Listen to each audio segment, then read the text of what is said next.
Every day, Ian dies a horrific death, and he wakes up in a completely different life. But when he begins to remember his past deaths, mysterious beings hunt him down again. What's keeping him trapped in this deadly cycle? And why won't they let him stay dead? Let's find out. It was a crazy hockey match, the kind where everything's so hyped, and with just seconds left on the clock, the match was tied. The crowd was going wild as Ian dashed forward with the puck, cutting through defenders like they weren't even there. And then, right at the final moment, he slammed the puck into the net. It should have been the winning goal, a heroic finish, but the moment was crushed when the referee blew the whistle and waved it off, saying time had already run out before the puck went in. Hey! Come on, there's 2 seconds left on the clock! Scoreboard's broken. We've got the official timer on the ice. Game's over. Ian stood there frozen, trying to process what just happened, but all he could feel was a mix of disbelief and rage. As the team walked off the ice, his own teammates were throwing cold stares at him, like it was all his fault, like he had somehow failed them. Ian sat alone for a bit until Jenny showed up and gave him a quiet moment of comfort. Are you alright? It's alright. I'll be fine.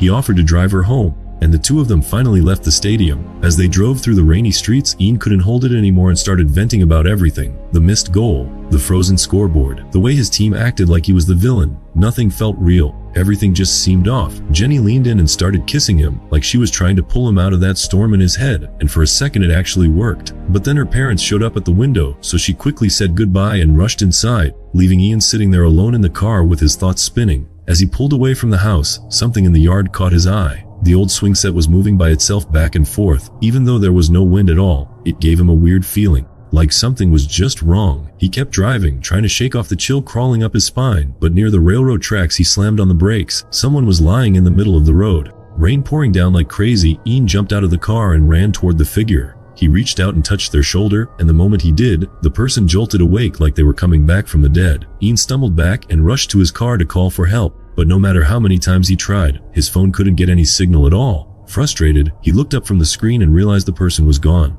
Before he could even think, a massive shape crashed into his windshield, glass flying everywhere as a monstrous creature grabbed him with its twisted limbs and yanked him out of the car like a rag doll. It dragged him toward the tracks with its claws tight around him, and no matter how hard he kicked or screamed, it wouldn't let go. And then, with the sound of metal screaming through the night, a train slammed into them. But instead of dying, Ian suddenly woke up sitting at a desk in an office. Everything seemed okay and normal. He looked older, like years had passed in seconds, and it felt like he had experienced deja vu. Soon, Ian's boss showed up looking a bit annoyed and asked if he had reviewed the spreadsheets he had asked for earlier, but Ian had absolutely no memory of any spreadsheets at all. Still, he nodded and said he was just about to get to them, trying to play it cool even though his head was a mess. Then Jenny walked over, not his girlfriend but just a colleague, and dropped even more documents onto his desk. As she handed them over, they exchanged a few casual words and playful glances, hinting that there was still something unspoken between them. As the day went on, Ian worked hard, barely looking up from his screen until it was finally time to head home. He gathered his stuff, walked down the hallway, and stepped into the elevator. Just before the doors closed, a man rushed in looking completely shaken. His hands were trembling, his face full of fear, and the moment they reached the ground floor, he sprinted out and vanished.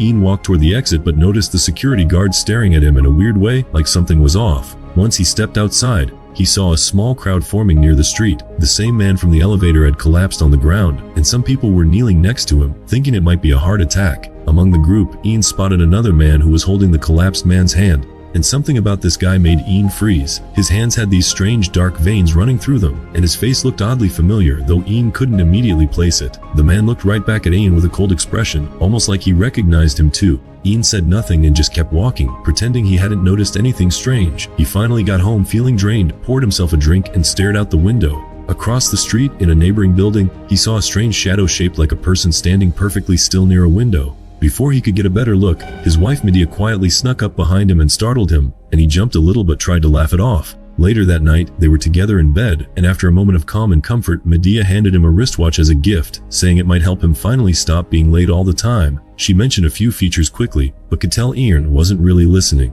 His mind was somewhere else, stuck on what had happened earlier. He finally told her about the man from the elevator who collapsed, and the eerie guy in the crowd with those strange veins. He admitted that the mysterious man reminded him a lot of the referee from his college hockey games, the one who never missed a chance to screw him over. Medea was surprised to hear that Ian used to play hockey. You never told me you played hockey. Of course I did. Club team in college, I told you a million times. No, you definitely didn't. Wanting to prove it, he grabbed an old photo album and pulled out a team photo from his college days, pointing at the players lined up in their jerseys. But when Medea looked at the picture, she said something that made Ian go completely still. Very cute. That's not you. Confused, Ian stared at the image, scanning the faces, and when he looked closer at the player wearing his jersey number, it wasn't him. It was someone else entirely. Ian sat on the couch, trying to make sense of everything, his mind racing as he thought about how clearly he remembered playing hockey in college. But the more he thought about it, the more it felt like that memory didn't belong. He came to a strange conclusion that maybe the problem was that he was remembering something that never actually happened. Medea didn't find it strange and told him to just ignore it, like it wasn't anything serious, and later they returned to bed. But Ian couldn't fall asleep no matter how hard he tried. His thoughts were spinning when he suddenly heard a mysterious male voice say, and then he saw a creepy shadow standing right outside the window. He checked the window, but there was nothing, and thought it was just part of the weird things happening lately. The next morning, Medea woke him up and told him to get moving or he'd be late for work. On his way to the office, Ian noticed that his new watch had stopped, and something about that felt really off. During one of the bus stops, he spotted two guys who looked exactly like his old college hockey teammates. They looked back at Ian with cold and strange expressions, and then they got off the bus. Ian followed them, pushing through the crowd, but the only response he got was both of them giving him the finger before they disappeared. He kept chasing them, still confused, but a man appeared and stopped him. The man told him he was Gray, and he said that if he didn't listen, You'll be killed. Gray said they had to move fast, and when Ian saw a suspicious man nearby watching them closely, he agreed and followed Gray. They slipped into a narrow alley, and Ian finally asked if Gray knew him. Gray didn't answer directly, but asked if Ian's watch had stopped that morning. Ian was stunned and admitted that it had, and Gray told him that every time the watch stopped, they came for him. Ian asked who he meant by they were, but Gray didn't give a clear answer. Instead, he said they had been after him since the moment he woke up in that office and his new life began. He claimed that the life Ian was living was made for him by someone else, and the same thing had happened in his previous life when he was a hockey player. Ian didn't believe any of it and started to walk away, but then Gray said this life would also end just like the last one. Ian stopped walking, starting to believe Gray a little more. Gray told Ian that he had been someone else before, and if they took his life again, this cycle would never stop. He would keep waking up in new lives and dying again and again. These creatures could change reality, control thoughts, and make him see only what they wanted. Ian, growing irritated, demanded to know who they were, and Gray said they were what humans call demons or ghosts. Ian said he didn't believe in that stuff, but Gray explained they were real, from another dimension, and they were coming to make Ian do something. Frustrated and angry, Ian grabbed Gray and slammed him against the wall, demanding to know what they wanted. And right then, the wall behind Gray split open like it was alive, and a black creature with twisting, shadowy limbs came out and pulled Gray inside, swallowing him into the darkness. Shaking and breathless, Ian ran into the street, his heart pounding like a drum in his ears, and suddenly he saw a person standing ahead of him with black empty holes where eyes should have been, and for a moment Ian felt like he was losing his mind before realizing it was only his imagination. Desperate to call for help, he pulled out his phone, but there was no signal, not even a single bar, so he rushed into the nearest phone booth hoping for a working line. But the moment he picked up the receiver, all he heard was a wave of strange static that made him feel even sicker.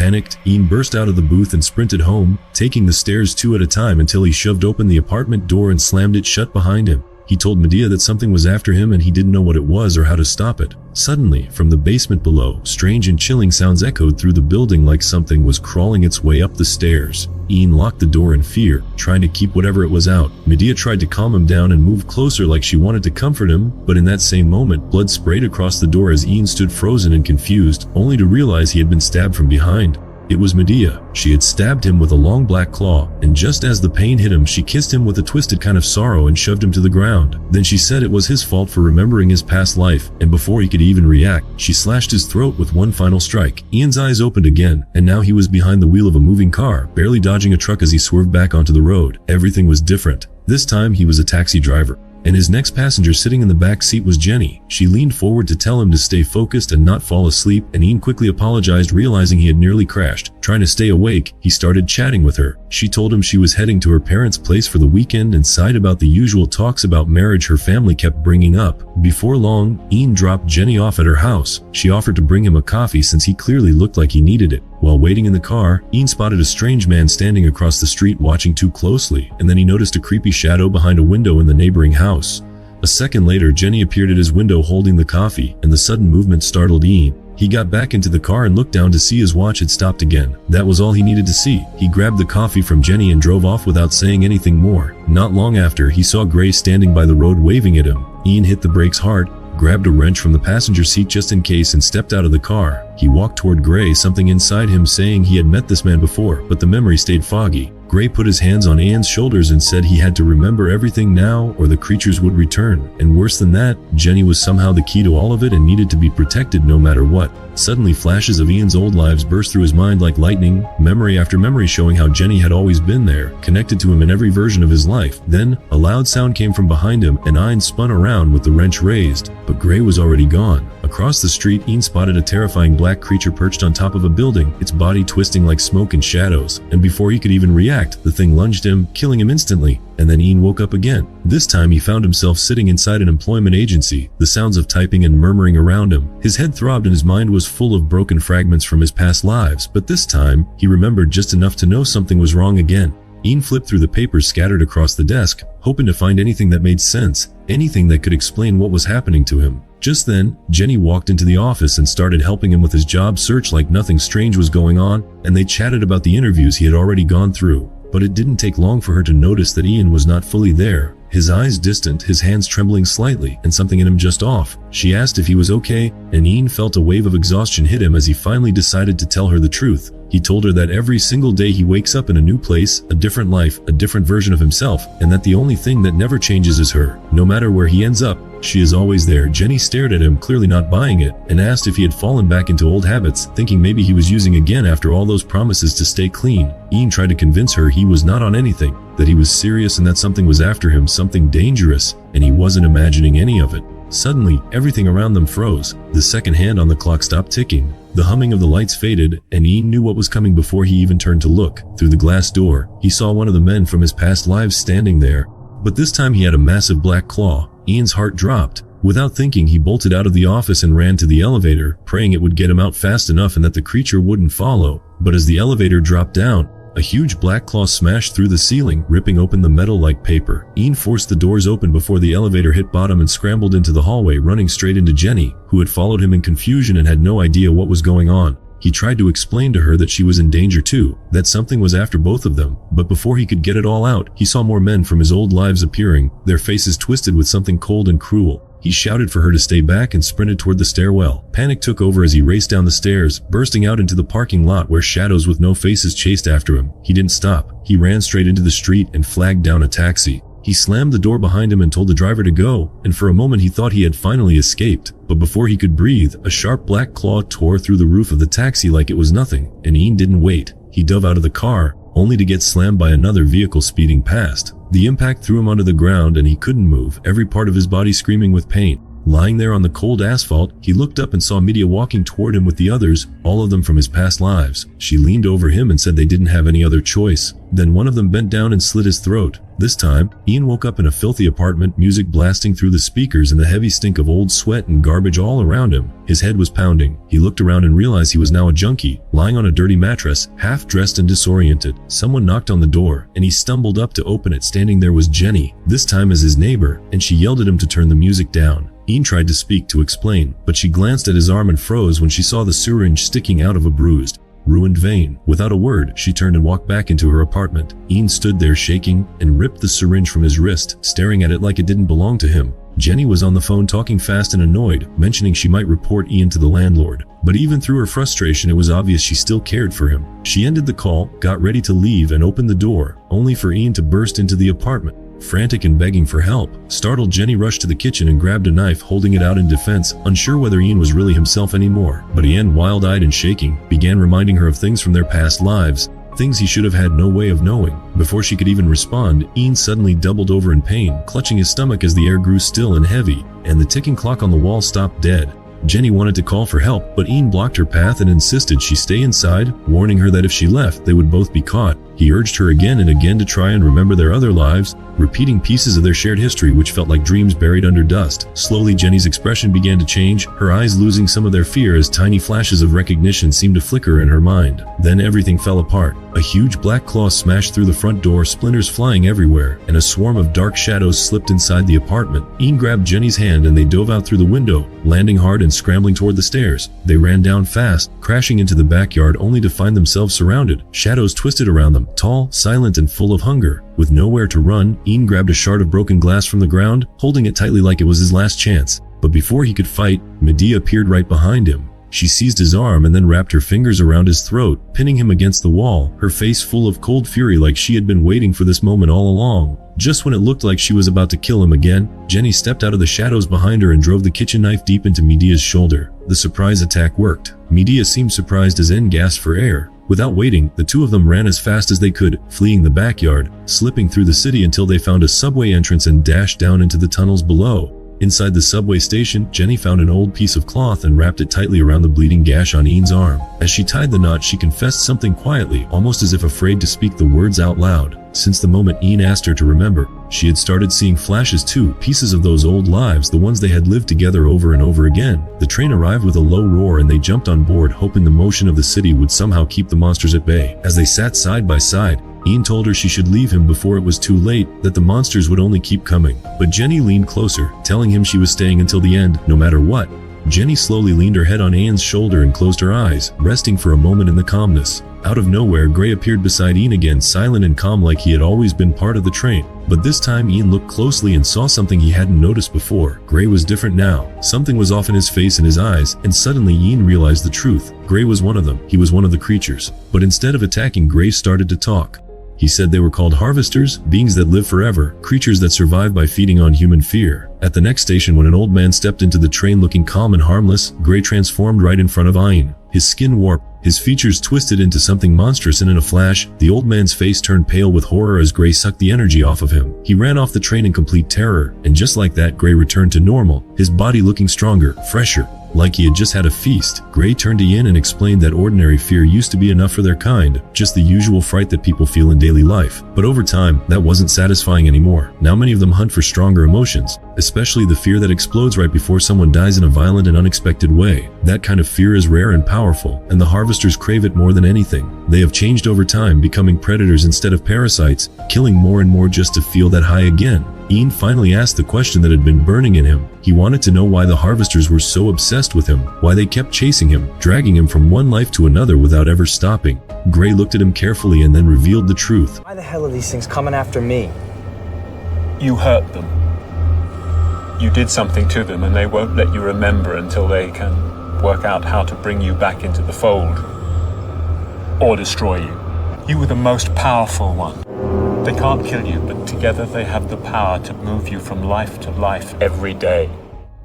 Gray reminded Ian that Jenny was the key to all of this, the only thing that tied him to any kind of normal life, the one anchor that made him human. Ian had to protect her. If he lost her, there would be nothing left for him to fight for. Then Gray went still. He said they had already been found, that the others were closing in fast, and the second he finished, he vanished from the train like smoke. Ian turned quickly and woke Jenny, telling her they had to move. The two of them jumped off the train as it pulled into the station, but the monsters were already there, wearing the faces of hockey players from his old life. Their eyes were wrong, empty, and cold. Ian and Jenny ran from the place, trying not to panic. In their escape, they accidentally knocked over a man who had been walking in the opposite direction, and while the couple escaped, the man wasn't as lucky. The harvesters caught him. Ian didn't look back, but the sounds behind him made everything clear. The man screamed, and a moment later his voice was cut off as one of the harvesters slit his throat, feeding off the final rush of terror that poured out of him as he died. Jenny spotted a train pulling into the station and grabbed Ian's arm, sprinting toward it, both of them praying they could make it. But just as they reached the platform, the doors slammed shut and the train pulled away, leaving them behind. They turned around and it was already too late. Medea had arrived, leading the harvesters straight to them. Her eyes locked onto Ian with hunger and pity at the same time. She told him he had become weak, that he had not fed in far too long, and now his body would start changing. As she spoke, her long black claws stretched out, and in one smooth move, she slammed Jenny against the wall by her neck, holding her there but not killing her. Ian stood frozen as the veins in his arms turned darker and thicker, like something was waking up inside him. Medea smiled cruelly, saying that soon his thirst for fear would be stronger than any human emotion. She whispered that if he came back to them, they could be together again. But to do that, he had to do the unthinkable. He had to destroy Jenny. At first, Ian said nothing. Then something in him changed. His face hardened, and he reached for Jenny, wrapping his hands around her throat and slowly choking her. As she struggled and gasped, fear flooded her eyes, and Ian could feel it rushing into him like a drug. Her terror was real and strong, and it fed the dark part of him rising again. She begged him to stop, and just when it seemed like he might go too far, Ian let go. He pulled away, shaking, and with one final look at Medea, he threw himself in front of the next oncoming train. And just like that, the world changed again. Ian opened his eyes, strapped to a hospital bed, arms tied down, mind spinning. He called out for help, but no one came for a long time. Eventually, a nurse entered to check on him, looking at the monitors and writing notes.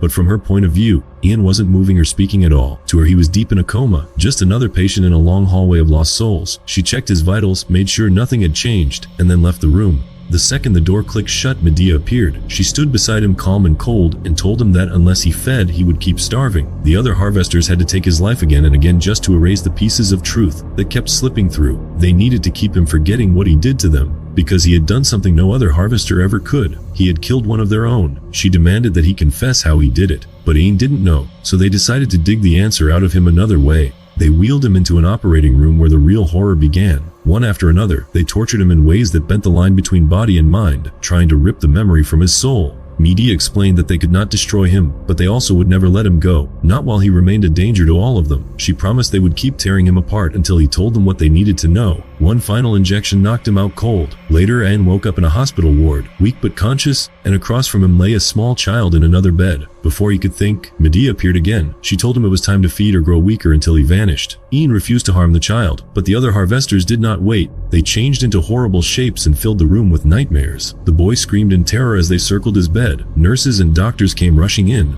but they couldn't understand what had happened. To them, the child was just screaming from some unknown fear. Ian blacked out again. When he opened his eyes, Jenny was standing in front of him. She was dressed like a nurse, clipboard in hand, asking how he was doing. She didn't seem to remember anything, but the sound of her voice made something crash inside his mind. All the pain, all the torture, all the lives and deaths Medea had put him through came rushing back like a flood. Somewhere else in the shadows, Medea was watching. She finally understood why Ian had betrayed the harvesters. It was always because of Jenny. No matter what life they threw him into, he found her. He brought her in without even knowing it. She was his anchor, the one thing they could not erase. Medea made a silent promise to herself. If they removed Jenny from the picture, Ian would finally return to them, and this time he would stay. Some time later, Gray returned to Ian's hospital ward, but he was nothing like before. His body was weak, aged, barely holding together, and his presence felt like the last flicker of a candle before it burned out. He told Anne that the only reason Ian had become human again was because of Jenny. It was Ian's love for her that had pushed out the darkness and given him the strength to destroy the harvesters. That same love could make him more powerful than them. Gray said that Ian had to stop feeding on fear and pain. If he chose love over fear, he could even create life instead of taking it. Gray admitted that once long ago he too had found someone he loved and it gave him a new life, but the harvesters took her away from him. That pain never faded, and now he begged Ian not to let the same thing happen to Jenny. Ian wanted to save her, but said he could not feed anymore, not if it meant hurting someone else. Gray looked at him with sad eyes and offered himself instead. He told Ian to take his fear, use it to heal, and let him pass on in peace. Ian hesitated but eventually agreed. Gray reached out and took Ian's hand, and the moment their fingers touched, Ian felt a powerful energy rush into him. His wounds closed, his strength returned. Soon after, the harvesters entered the ward, their forms dark and shifting as they scanned the room. They found the wheelchair in the ashes, but Ian was gone. The room had been torn apart as if a storm had passed through it. One of the harvesters leaned in to inspect it closer, and that was when Ian struck. He had transformed into something monstrous and terrifying. Without hesitation, he tore through the first harvester, killing it instantly. The second barely had time to react before Ian ripped through it too. When it was over, Ian shifted back into his human form, calm but burning with purpose, and left the ward heading straight for Jenny. Meanwhile, Jenny was at work in the archive, the dark shadows creeping toward her from every side. They moved in silently, ready to strike. But each time one of them got close, Ian was already there, striking first with his massive claw and tearing them apart. Jenny moved through the hallway, heading toward the morgue, and Ian followed closely. There, she finally saw the monsters. Her voice cracked as she called for help. Ian stepped between her and the danger, telling her to run while he stayed behind to fight. Jenny bolted down the corridor, but her path was blocked as Medea stepped out of the shadows and ambushed her. Jenny screamed. Ian heard her and raced to help. As he prepared to fight Medea, she smiled and twisted her fingers, forcing him back into his human form. She told him he didn't belong in the human world, that he would always be one of them. She shifted his surroundings, sending Ian through flashes of his different lives, each one crashing into the next. She told him he belonged to her, that he would never escape what he truly was. Then she brought him back into the present and told him that Jenny would not be with him in the next life. She dragged Jenny close and held her tightly like a shield. Ian realized what had to be done. There was only one way to destroy Medea, and it came with the greatest risk of all. He summoned all his power and drove his claw straight through both of them. Medea gasped as her body shattered into black smoke and disintegrated completely. Ian caught Jenny before she fell, holding her as she bled, her life fading. He whispered softly that she would remember none of this, that it was just a bad dream. He focused everything he had left into her, the last of Gray's strength and the full power of his love, and as the light passed between them, Jenny's wounds closed. her body stilled. She was safe. In the end, Ian opened his eyes and stood once again on the ice rink. The crowd was cheering, the game was alive, and this time there were no referees to interfere. He scored the final goal with perfect aim, and his teammates celebrated all around him. Jenny entered the locker room, smiling and proud. She congratulated him on his victory. Ian looked at her and quietly thanked her for making him human again. She didn't understand what he meant. Her memory had been erased like all the other lives before. But then Anne noticed something. A figure lurking in the shadows of the corridor outside the locker room. His face hardened. Without a word, Anne chased after the figure and caught it in one of the long empty halls. He transformed his hand into a claw and struck without hesitation.